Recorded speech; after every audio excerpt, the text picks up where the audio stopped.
Hello दोस्तों, welcome to my channel उर्वरित agro. दोस्तों, जैसा कि हमने कॉटन के बारे में आप लोगों को कुछ फैक्ट्स बताया था, आज हम आपको इसकी खेती कैसे और बेहतर करें जिससे कि पैदावार और क्वालिटी दोनों पहले से ज्यादा बेहतर हो जाए। तो दोस्तों, कॉटन की खेती के लिए सबसे पहले ये जान लेना जरूरी है कि इसके लिए कोई स्पेशल या विशेष प्रकार की मिट्टी की जरूरत नहीं होती है, लेकिन मिट्टी को भुरभुरा बनाने के लिए खेत को अच्छी तैयारी की आवश्यकता होती है और बेहतर जड़ प्रसार, बारिश के पानी का संरक्षण और हाइबरनेटिंग कीड़ों को मारने के लिए गहरी जुताई की आवश्यकता होती है। नाली और बेड बनाकर भी कपास की खेती की जा सकती है। जी हाँ दोस्तों, सबसे पहले हम बात करते हैं सीड ट्रीटमेंट की। जैसा कि हम सभी को मालूम है कि कॉटन में सकिंग पेस्टिसाइड्स का ज्यादा अटैक होता है, तो इसके लिए हम सीड को imidacloprid 17.8 SL 5 ml plus homeo herbal vitaliser 100 ml या थियोमेथॉक्सम 30 FS 3 से 5 में plus homeo herbal vitaliser 100 ml को 1 लीटर पानी में मिलाकर इसमें एक पैकेट बीज को 1 से 3 घंटे भिगोए। अब हम बात करते हैं कपास की बुवाई की, तो इसके लिए बीज को हमेशा ठंडे मौसम में लगाएं। बीज से बीज और लाइन से लाइन की दूरी आपकी मिट्टी के प्रकार और वैरायटी के अनुसार रखें।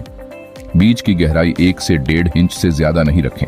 दोस्तों, सिंचाई की बात करें तो कपास का पौधा सूखे के प्रति सहनशील होता है और इसकी जड़ गहरी होती है, इसलिए ड्रिप सिंचाई द्वारा 2 से 3 दिन के अंतराल से सिंचाई कर सकते हैं।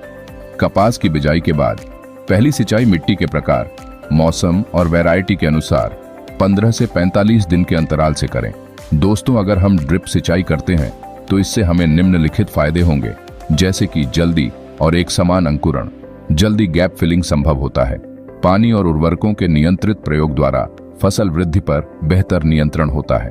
फ्लावरिंग, पुष्पन और बॉल गूलर का एक समान विकास होता है। परंपरागत सिंचाई से उपज में 25 से 30% तक की वृद्धि होती है। खेत में नमी कम होने और खरपतवारों के प्रकोप, कीट और रोग के हमले में कमी होती है। तो दोस्तों, अब सबसे इंपॉर्टेंट बात यह है कि फर्टिलाइजर का यूज कब और कैसे करें। तो आइए हम आपको ये शेयर कर देते हैं। तो दोस्तों, कॉटन की खेती के लिए सबसे पहले बेसल डोज की बात करते हैं। तो बेसल डोज के लिए हम DAP 50 किलो और SSP 50 से 150 किलो प्लस 50 किलो यूरिया पर एकड़, जिंक सल्फेट 5 से 10 किलो पर एकड़, फेरुस सल्फेट 10 किलो पर एकड़, मैग्नीशियम सल्फेट 15 से 25 किलो पर एकड़, MOP 25 से 50 किलो पर एकड़ जरूरत पड़ने पर, फिप्रोनिल ग्रैन्यूल 10 किलो पर एकड़ दीमक के लिए, होमियो हर्बल वाइटलाइजर 700 ml से 1000 ml पर एकड़। दोस्तों, होमियो हर्बल वाइटलाइजर के प्रयोग करने पर आप अपने एग्जिस्टिंग फर्टिलाइजर को 15% से 20% तक कम भी कर सकते हैं।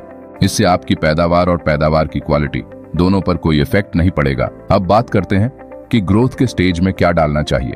तो ग्रोथ के स्टेज में हमें फोलियर 19:19:19 और homeo herbal vitalizer as per recommended dose, कोई भी फंजिसाइड जैसे कि एमिस्टर टॉप और निम इंसेक्टिसाइड को कॉटन के प्लांट्स में डालना चाहिए। अब बात करते हैं कि फ्लावरिंग के स्टेज में क्या डालना चाहिए।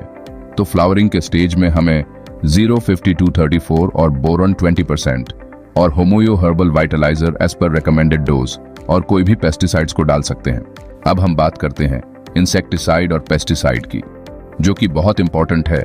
एक बात हम आपसे और शेयर करना चाहते हैं कि होमियो हर्बल वाइटलाइजर के प्रयोग से आपके फसल में होने वाली बीमारियों से बहुत हद तक बचाएगा।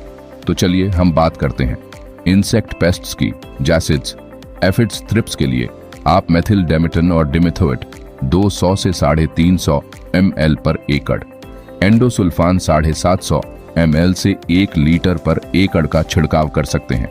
व्हाइट फ्लाइज के लिए त्रियाजोफोस 350 से 500 ml पर एकड़ या नीम प्रोडक्ट 1 से 1.5 लीटर पर एकड़ का डोज दे सकते हैं।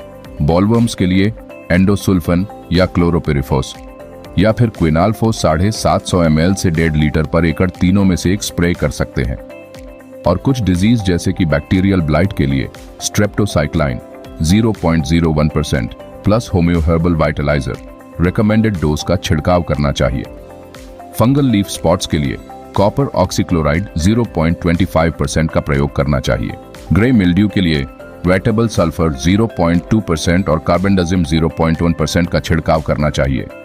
बॉल रॉट के लिए कॉपर ऑक्सीक्लोराइड या कार्बेंडाजिम रिकमेंडेड इंसेक्टिसाइड्स के साथ ही छिड़काव करना चाहिए।